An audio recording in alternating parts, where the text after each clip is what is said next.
Didik TV KPM. Kembalinya ke rancangan Didik TV bagi slot tahap 2 bersama saya Kak Syafiqah dan juga cikgu kita pada hari ini, Cikgu Nur Ezan. Baiklah cikgu, pada kali ini mata pelajaran kita masih matematik tapi segmen kita topiknya ialah istilah dalam urusan wang ya cikgu? Betul. Mungkin cikgu boleh terangkan sedikit apakah istilah-istilah yang terlebat dalam urusan wang ni? Okey. Lepas ni cikgu akan terang lebih banyak lagi istilah-istilah yang berkaitan dengan pengurusan kewangan. Okey, cikgu nak anak-anak murid cikgu beri tumpuan ya apa yang akan cikgu terangkan. Okey. Baik. Kita nak teruskan dengan diskaun. Cikgu ada situasi dekat sini, semestinya anak-anak murid cikgu dah biasa menghadapi situasi macam ni, pergi ke kedai membeli beg ke baju ke kan. Jadi dapat melihat diskaun dipaparkan di situ. Okey, apa sebenarnya diskaun ni? Okay, harga atau nilai yang dikurangkan daripada harga atau nilai asal. Seperti dalam slide inilah, nak membeli beg, jadi harganya adalah RM80 tetapi mendapat penjimatan ataupun diskaun sebanyak RM20. Maka beg itu akan menjadi RM60 sahaja. Itu adalah diskaun. Okey. Okey. Seterusnya cikgu. Okey. Kita teruskan lagi dengan voucher. Apa dia voucher ni ya? Okey, voucher. Voucher ni sebenarnya kepingan kertas kecil yang melayakkan pemiliknya mendapat potongan harga atau boleh ditukar dengan barangan yang lain. Okey, cikgu ada beberapa contoh voucher di sinilah. Contohnya voucher taman tema air. Okey, voucher contohnya voucher farmasi. Di situ ada dicatatkan berapa nilainya. Contohnya RM10, kemudian RM5 dan pelbagai lagi lah jenis voucher yang diberi kepada pelanggan. Okey. Baik, cikgu teruskan lagi. Silakan cikgu. Kita perhatikan situasi ini. Okey. Ada diletakkan situ rebat. Rebat? Dalam dialog ni ada diletakkan rebat. Apa itu rebat sebenarnya? Kita sering mendengar rebat dan ada juga dinyatakan dalam bil sebenarnya. Rebat ni adalah potongan daripada sejumlah wang yang perlu dibayar ataupun pemulangan sebahagian daripada wang selepas kita membuat bayaran seperti dalam situasi yang cikgu tunjukkan di sini. Okey, contohnya beli barang 100 hingga 200 akan dapat rebat RM5 dan selebihnya akan dapat RM10. Jadi pelanggan tak perlulah membayar dengan harga yang perlu dibayar tapi dia akan mendapat pemulangan wang sebanyak harga mengikut pembayaran yang telah dibuat. Itu adalah rebat. Kita dah ada 3. Diskaun, kita dah ada voucher, kita dah ada rebat. Okey. Okey cikgu. Lagi ada apa cikgu? Okey. Ada lagi. Cikgu dah ajar 3. Tadi yang seperti cikgu dah sebutkan, cikgu nak uji anak-anak murid cikgu, adakah mereka memahami apa yang cikgu sebutkan tadi? Okey, kita nak uji minda. Soalan yang pertama, bersedia ya? Okey, soalan yang pertama. Bersedia dengan papan putih kamu. Okey, cikgu ada sebuah tablet dengan yang berharga RM1,800 tetapi diberi rebat sebanyak 2%. Okey, boleh tak kamu mencari rebat di sini? Berapa nilai rebat untuk pembelian tablet ini? Sebab sebelum ni mereka dah belajar tajuk peratus. Jadi mereka dah mengetahui bagaimana nak mengira yang berkaitan dengan peratus. Jadi dia boleh aplikasikan semula dalam tajuk wang. Nampaknya Adli. Adli nak cuba ke Adli? Okey Adli. Okey Adli. RM32. Okey, boleh tak Adli tunjukkan kepada cikgu dan rakan-rakan di rumah bagaimana Adli mendapat jawapan RM32 tu?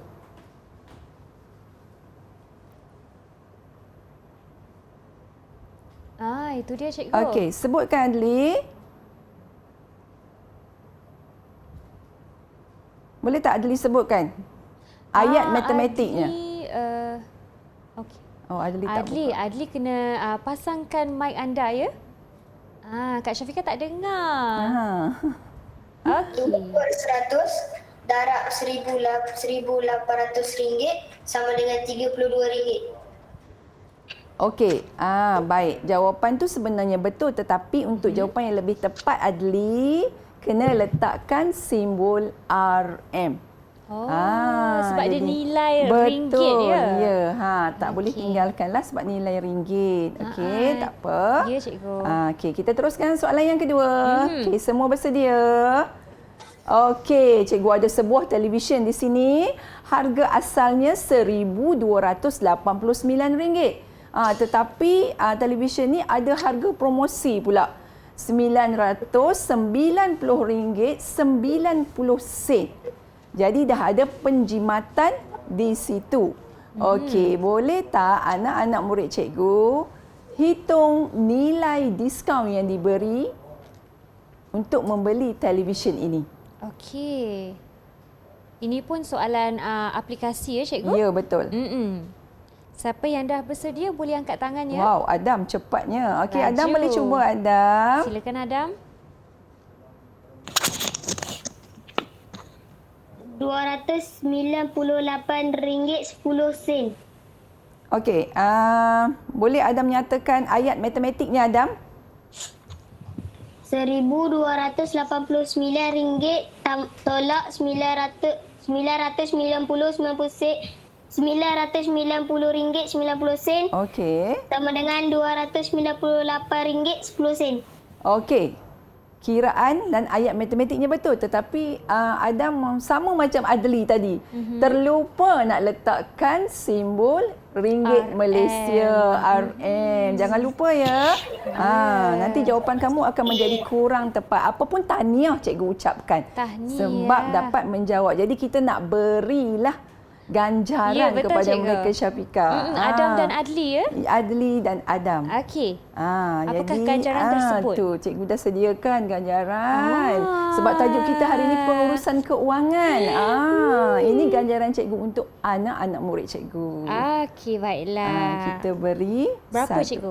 RM1 untuk Adam dan juga Adli. Betul. Tanya yang lain tunggu kena jawab juga. Okey cikgu, seterusnya. Okay. Boleh tak Syafiqah lekatkan dekat tu? Okey. Okey cikgu.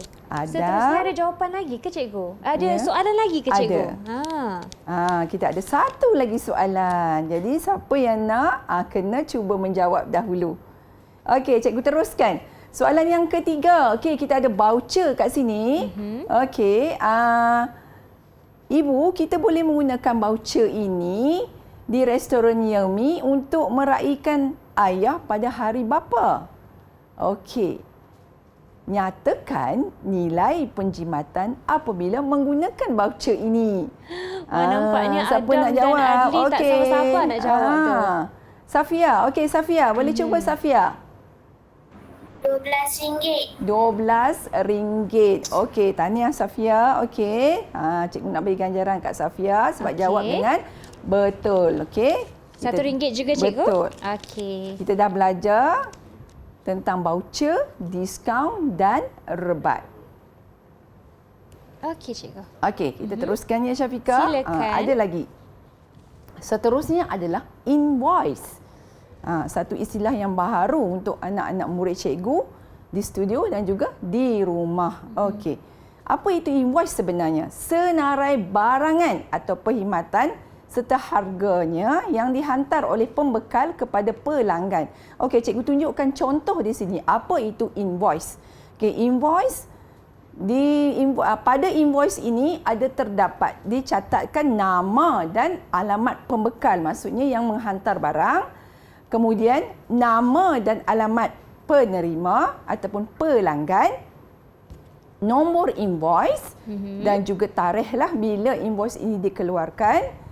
Kemudian ada juga maklumat barangan yang dibeli. Maksudnya barangan yang dipesan oleh pelanggan semua tercatat di dalam invoice tu, dan juga tentang maklumat bayaran, berapa harga keseluruhan dalam invoice tu.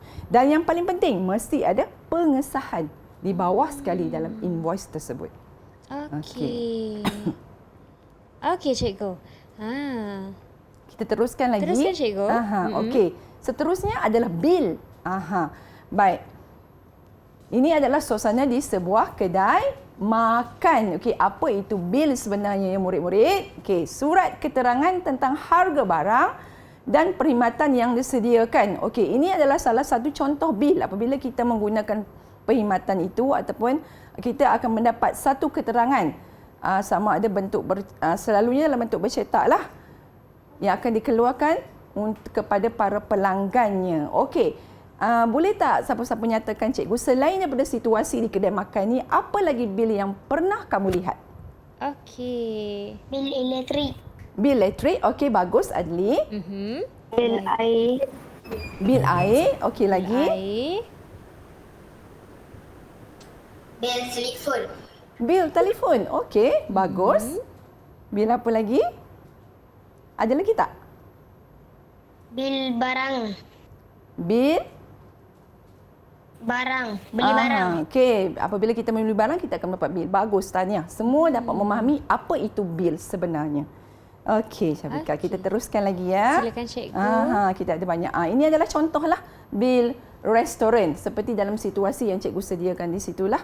Ada tercatat apa yang dimakan oleh pelanggan, kemudian berapa jumlahnya. Okey, kita teruskan. Okey. Okey, seterusnya adalah resit. Okey, bil resit ni sebenarnya ada kaitan dengan bil. Okey, bila kita buat pembayaran maka kita akan mendapat resit. Okey, resit ni seperti dalam contoh yang cikgu paparkan di situlah, ada tarikh, ada masa bayaran bila kita buat pembayaran, kemudian ada nombor resit di atas dan juga segala maklumat yang telah kita gunakan di situ. Dan baki wangnya pun tercatat dalam resit tersebut. Jadi segala maklumat yang kita telah gunakan dalam sama ada di kedai, di restoran, perkhidmatan, semua tercatat dalam resit setelah kita membuat pembayaran. Itu yang penting. Resit akan dapat selepas membuat pembayaran. Jadi kalau ada sedikit mungkin kita perasan ada kesalahan ke apa di situ, kita perlu rujuk pada resit lah ya cikgu? Ya, betul. Segala maklumat ada kat situ? Ya, betul. Segala apa semua tercatat di resit tersebut. Okey cikgu. Okey. Kita teruskan lagi. Ada lagi ni, cukai perkhidmatan. Okey, selalu kita dengar ni tentang cukai perkhidmatan ni. Tetapi apa sebenarnya cukai tersebut? Cukai yang perlu dibayar ke atas perkhidmatan yang disediakan. Okey. Cikgu tunjukkan contoh seperti mana yang bil restoran tadi. Kita dah makan di restoran tersebut, kita membuat pembayaran, kita mendapat resit. Di situ ada tercatat cukai perkhidmatan 6%. Kalau perhatikan betul-betul kan Syafiqah, betul, ya. ada dituliskan kat situ kan? Baru je makan tadi ada cikgu 6% tu. Sebenarnya cukai ni bukan saja dekat resit di restoran, di kompleks membeli belah kan, selepas kita membeli barangan mesti ada tercatat cukai perkhidmatan. Betul cikgu. Okey. Okey, cikgu teruskan lagi. Silakan. Faedah. Ini adalah suasana di bank. Okey, kita nak menyimpan duit, ayah kamu nak menyimpan duit yang telah kamu simpan dalam tabung, kemudian bank akan mengeluarkan faedah. Apa itu faedah? Okey, faedah adalah sejumlah wang yang diperoleh apabila seseorang menyimpan wang di bank dalam tempoh tertentu. Maksudnya bila kita simpan duit dalam bank, selepas 1 tahun biasanya bank akan memberi kita faedah.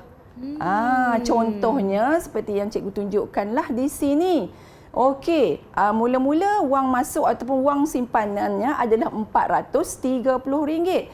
Tetapi selepas 1 tahun kemudian, setelah bank memberi faedah, maka duitnya akan bertambah menjadi RM442.90. Jadi kita untung. Kita dah mendapat untung bila menyimpan dalam bank. Jadi selalulah kita menyimpannya murid-murid. Ada faedahnya. Ya cikgu. Okey. Okey, ada lagi ke cikgu? Ada. Okey. Okey, seterusnya cikgu nak sambung dengan dividen. Tadi faedah, sekarang dividen pula. Apa itu dividen? Okey, dividen ni adalah bahagian keuntungan. Untung juga, Syafiqah. Ya. Tetapi yang diberikan ke atas wang yang dilaburkan. Tadi kita simpan. Betul. Sekarang ni dilaburkan untuk perniagaan ataupun saham. Okey, contohnya bila simpan dalam tabungan SSPN, jadi wang yang kita laburkan itu akan mendapat keuntungan di kemudian hari dalam bentuk dividen. Dividen. Okey. Masih untung lah ya cikgu? Betul. Istilah je lain sebab kita melabur. Betul. Okey. Seterusnya cikgu. Okey. Cikgu nak teruskan dengan aset dan liability pula. Apa itu aset? Apa itu liability? Okey, murid-murid cikgu nak kamu bezakan antara aset dan liability. Okey. Aset, apa yang dimiliki seperti wang tunai dan harta benda. Contohnya, wang tunai, rumah, simpanan, barang kemas. Bermaksud, apa yang kamu miliki sendirilah dan dibeli dengan wang tunai. Itu adalah aset, itu harta benda kita sendiri. Okey, macam wang simpanan kamu yang kamu simpan dalam tabung setiap hari itu adalah aset kamu. Walaupun kamu sebagai seorang murid, kamu dah ada aset kamu sendiri. Okey, berbeza dengan liability. Apa maksud liability ni? Sebenarnya adalah tanggungan keuangan atau hutang. Hutang. Contohnya, cuba tengok cikgu tulis kat situ. Pinjaman kereta, pinjaman perumahan, pinjaman pendidikan. Semuanya bentuk pinjaman. Ada lagi tak? Siapa tahu? Ada lagi tak? Liability. Kad kredit. Kad kredit. Pandai. Kad kredit. Okey. Kad kredit juga sebenarnya adalah liability. Pakai dulu, bayar kemudian. Okey cikgu, baiklah. Itulah antara istilah-istilah urusan wang ya cikgu. Harapnya murid-murid dapat cara untuk menghafal istilah tersebut dan juga maknanya dan perbezaan tak tercampur aduk. Okey, murid-murid semua, kita akan berehat sebentar dan kembali selepas ini di Didik TV KPM.